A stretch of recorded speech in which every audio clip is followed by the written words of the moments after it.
Assalamualaikum, selamat sejahtera. Hari ini kita nak sambung pembelajaran kita, topik 4.6, kemandulan dan pencegahan kehamilan. Okay, kita tengok dulu apa maksud kemandulan. Kemandulan ni ialah suami dan isteri tu tak dapat nak melahirkan anak, sama ada suami atau isteri mandul ataupun dua-dua mandul.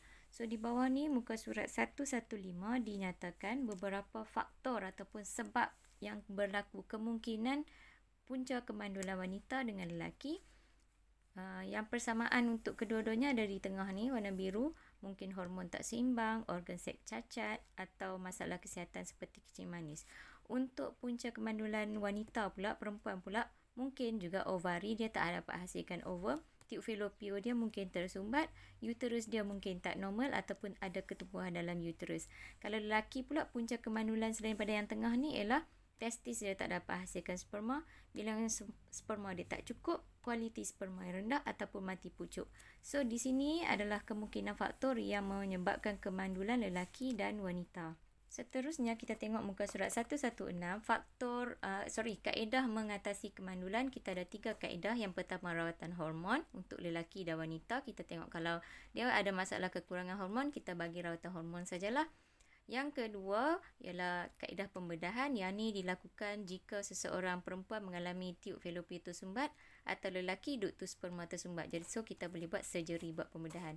Kaedah yang ketiga adalah kaedah persenyawaan in vitro, iaitu ovum dan sperma, ovum daripada isteri dan sperma daripada suami kita masukkan dalam piring petri dan kita lakukan persenyawaan dalam ni.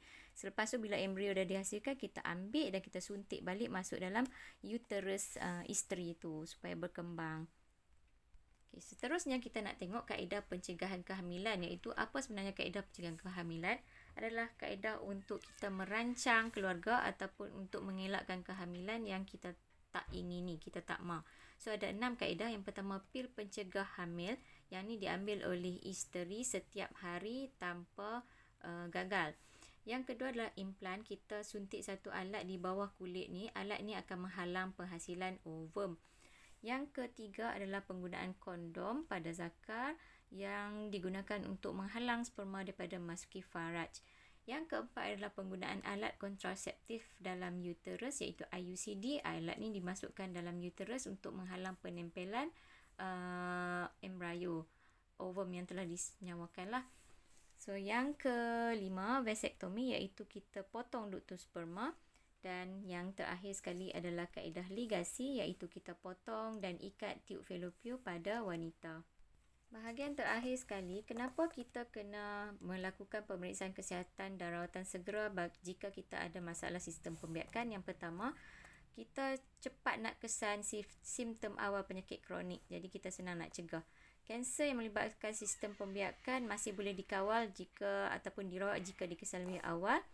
Amalan pemeriksaan kesihatan ni dia akan mengurangkan risiko masalah kesihatan dan mengurangkan kos rawatan yang tinggi. Kalau kita lambat kesan, penyakit tu lambatlah ataupun lebih susahlah untuk kita merawat penyakit tu. Jadi duit pun lebih banyak kita gunakan.